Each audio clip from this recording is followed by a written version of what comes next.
캐나다 경제가 미국보다 못하다는 얘기 요즘 정말 많이 들리죠? 근데 이게 그냥 기분 탓일까요? 아니면 정말 데이터가 보여주는 현실일까요? 오늘 이 문제 한번 제대로 파헤쳐 보겠습니다. 네, 바로 이 질문입니다. 캐나다 경제 정말 미국에 뒤처지고 있는 걸까?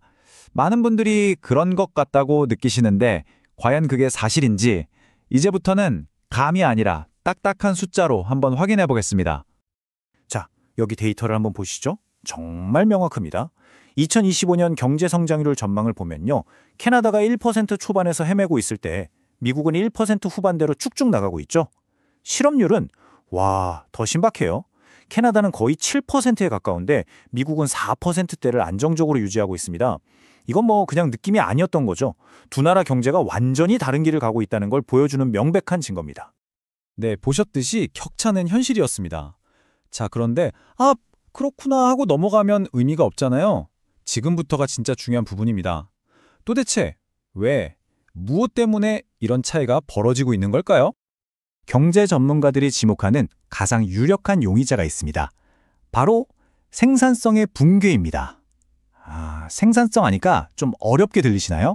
쉽게 말해서 얼마나 효율적으로 일해서 돈을 버느냐 하는 건데 이게 사실 우리 월급이랑 직결되는 거거든요. 한 나라의 경제를 움직이는 핵심 엔진인데 지금 캐나다의 이 엔진이 거의 멈춰서고 있다는 겁니다. 이게 그냥 저의 뇌피셜이 아닙니다. 세계에서 가장 권위 있는 경제기구 중 하나인 OECD가 2025년 보고서에서 딱 꼬집어서 얘기한 거예요. 생산성 약화는 캐나다 경제의 구조적인 도전 과제다. 이 한 문장이 지금 상황이 얼마나 심각한지 보여주고 있는 거죠. 자, 그럼 대체 얼마나 심각하길래 그러는 걸까요? 지금부터가 진짜 하이라이트입니다. 지난 5년 동안 미국이랑 캐나다의 생산성이 어떻게 달라졌는지 한번 직접 비교해 보시죠. 이 숫자를 보시면 아마 깜짝 놀라실 겁니다. 먼저 미국부터 볼까요? 지난 5년간 기업 생산성이 무려 10.1%나 상승했습니다. 플러스 10.1%요. 이건 혁신을 통해서 경제 전체가 엄청나게 역동적으로 움직이고 있다는 뜻입니다. 대단한 숫자죠? 자, 그럼 캐나다는 어땠을까요? 놀라지 마세요. 마이너스 0.6%입니다. 플러스가 아니라 마이너스예요. 이건 그냥 제자리 걸음이나 좀 뒤처지는 수준이 아니에요. 미국이 저만치 앞으로 막 달려나갈 때 캐나다는 오히려 뒷걸음질을 쳤다는 얘기입니다. 그러니까 더 열심히 일했는데 결과물은 더 나빠졌다는 거죠. 아니, 어떻게 이런 일이 일어날 수 있을까요?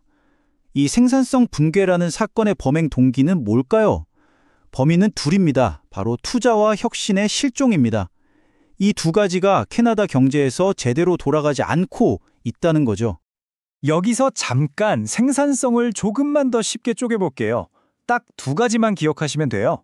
하나는 더 똑똑하게 일하는 거, 이걸 전문 용어로 총요소 생산성이라고 하고요. 다른 하나는 더 좋은 장비로 일하는 거, 이건 자본 집약도라고 합니다. 혁신과 투자죠. 그런데 캐나다의 문제는 뭐냐? 이 두 가지가 둘 다 망가졌다는 겁니다. 이게 정말 비극적인 게 문제가 한꺼번에 터진 게 아니에요. 1단계는 1998년부터 2019년까지 이 20년 동안 똑똑하게 일하는 법을 잊어버렸어요. 미국이랑 혁신 격차가 엄청나게 벌어졌죠. 그런데 엎친 데 덮친 격으로 2020년부터는 좋은 장비에 투자하는 것마저 멈춰버린 겁니다.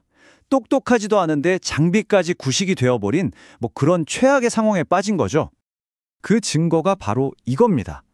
캐나다 기업들이 기계나 장비에 투자하는 돈이 1981년 이후로 가장 낮은 수준으로 떨어졌어요. 1981년이면 거의 40년 전이잖아요.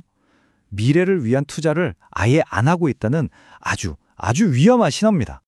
그럼 이런 질문이 생기죠. 아니, 캐나다 기업들이 돈이 없어서 투자를 안 하는 걸까요? 천만에요. 돈은 있습니다. 그럼 그 돈 다 어디로 가는 걸까요? 정답은 바로 국경 남쪽입니다. 네, 미국으로 가고 있어요. 이 차트를 보시면 캐나다의 해외 직접 투자액 중에 절반이 넘는 52.1%가 미국으로 향하고 있습니다. 정말 아이러니하죠? 캐나다의 돈이 캐나다의 미래가 아니라 미국의 미래에 투자되고 있는 겁니다. 우리 돈으로 미국 경제를 더 튼튼하게 만들어주고 있는 셈이에요. 자, 그런데 이 사건은 주범만 있는 게 아닙니다. 상황을 더 나쁘게 만드는 공범들이 있어요. 캐나다 경제의 손과 발을 꽁꽁 묶어버린 보이지 않는 족쇄 같은 것들이죠. 크게 세 가지를 꼽을 수 있는데요. 첫째는 외부 요인인데 바로 미국의 보호무역주의입니다. 언제 관세 폭탄을 맞을지 모르니 불안해서 투자를 못하는 거죠. 그리고 두 번째, 세 번째는 내부 문제인데 하나는 미친 집값. 이것 때문에 사람들이 좋은 일자리가 있어도 다른 도시로 이사를 못 가요.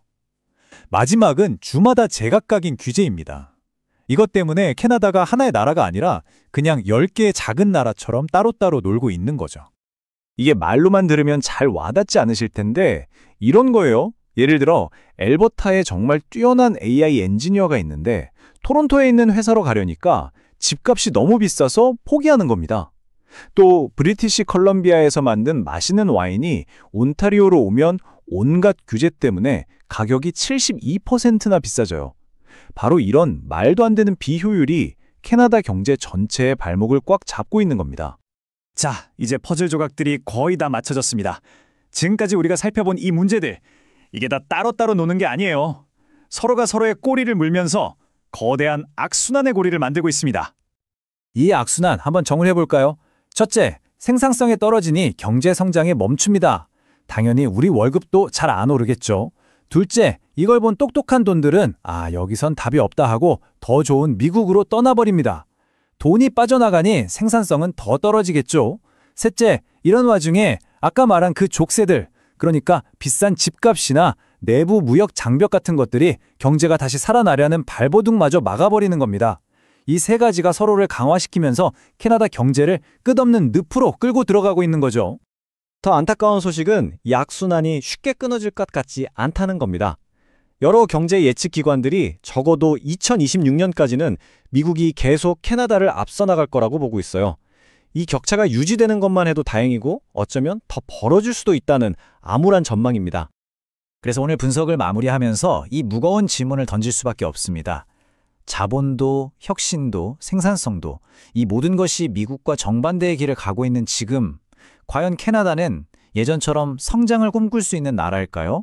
아니면 이제는 성장이 아니라 쇠퇴를 어떻게 하면 잘 관리할 수 있을까를 고민해야 하는 그런 나라가 되어버린 걸까요? 여러분은 어떻게 생각하시나요?